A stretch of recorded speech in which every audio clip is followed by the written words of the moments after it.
We have Mohammed Omer on the phone right now at the hospital where the journalists have been brought who were injured in the attacks on the Palestinian media center. And we're going to try to go to him in 1 minute. But Richard Falk, I wanted to get your response and what it means for you to be the UN Special Rapporteur on human rights in the Palestinian territories. I think we have Mohammed, though, so let's go to him first in Gaza City because it was hard to get him. Mohammed Omer, where are you and what are you seeing?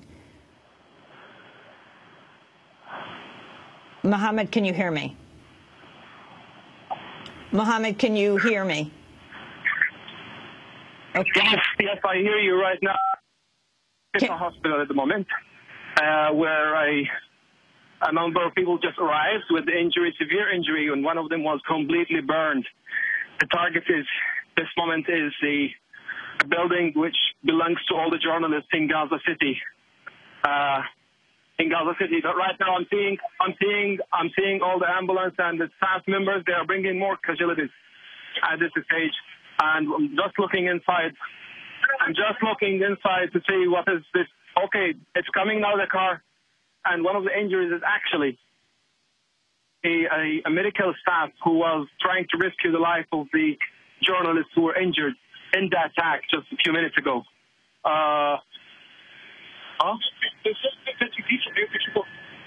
The situation is deteriorating at the moment with the F-16 firing missiles on the Gaza Strip, and I am right now at the Shifa hospital.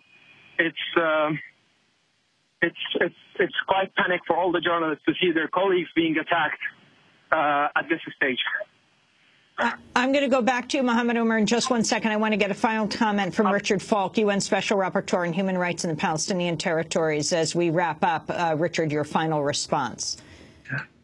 It is incredibly frustrating to represent the UN and to realize that it's incapable of acting in a situation of such extremity from the point of view of the existential horror that the people of Gaza are being subjected to by this unlawful and criminal style of attack. I do agree that the rocket fire has to stop too, but it has to stop in the context of a ceasefire, of ending the blockade, of returning to a condition where diplomacy and law and morality are respected as the foundation of the relations between Israel and the Palestinian people. Richard Falk, I want to thank you for being with us, UN Special Rapporteur on Human Rights in the Palestinian territories, Professor Emeritus of International Law at Princeton University. And Raji Sourani, I want to thank you as well, winner of the Robert Kennedy Prize, Memorial Prize, director of the Palestinian Center for Human Rights. But I want to end with Mohammed Omer in the hospital now in Gaza City. I'm going to find out. Mohammed, your final comments. How many bodies, how many people are you seeing?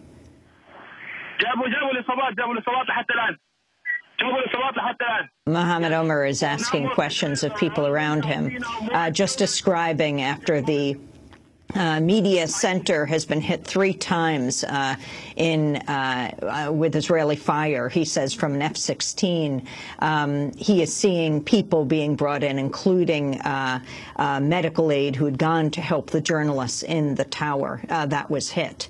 Mohammed, final comments from the hospital. They just brought a new casualties, and it's mostly children. It's mostly children who are.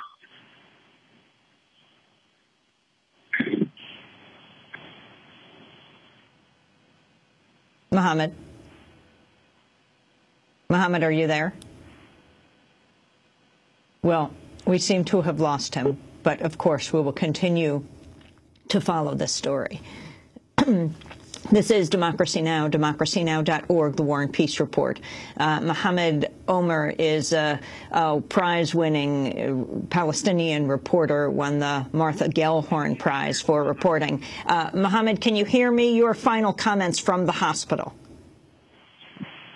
Well, right now there are more children who are arriving with injuries. As we can hear, the F-16s are still firing missiles on a number of people. We just also arrived from the northern part of the Gaza Strip where there was an assassination.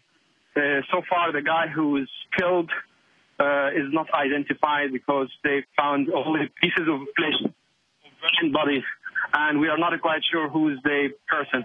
This brings the number of people who were killed into 95 killed and 850 injured.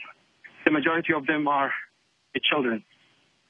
And the significance of the journalists' building that was hit, the media center that the Israeli military says is Hamas's communication center, which is why they hit it. And Ophir Gendelman, spokesperson for Netanyahu, put out a tweet saying no Western journalists were hurt during the IAF operation aimed to destroy Hamas's military communications situated on the roof of the media building. Well, all we know is that this bombing is targeting journalists. There are 6 journalists who were injured, colleagues and journalists who were injured, and one of them who had his leg amputated as a result of the bomb. This is the 3rd time that the building which hosts most of the TV stations, including Reuters, NBC, and all the different Al Arabiya and other TV channels, including international channels, working in the Gaza Strip. The situation, as I said, is deteriorating at the moment. The bomb is reaching the journalists who are broadcasting. There is, I'm among many journalists here at the gate of Shifa Hospital, where they see some of their colleagues coming with the injuries. There is news that some of the colleagues are still stuck in the building and they are not able to leave the building, as one of the medical team workers who are trying to help has just been hit and arrived to the hospital with a severe injury. And Raji, you said most of the people you're seeing being brought in now are children, mostly children? This is mostly children and civilians. That's right, mostly children. I just saw about a couple of minutes ago more children who are brought here and with severe injuries.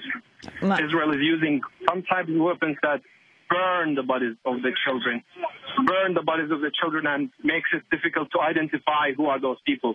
We also see some of the staff, medical staff, who are bringing more bodies. Like just a minute ago, there was someone who's collecting pieces of flesh and the brains of somebody who was killed by the Israeli missiles. Mohammed Omer speaking to us from right outside the hospital in Gaza City. Thank you, Mohammed Omer. We will continue to follow the siege of Gaza. Of course, you can go to our website at democracynow.org as well tomorrow. This is Democracy Now! When we return, President Obama is in Burma.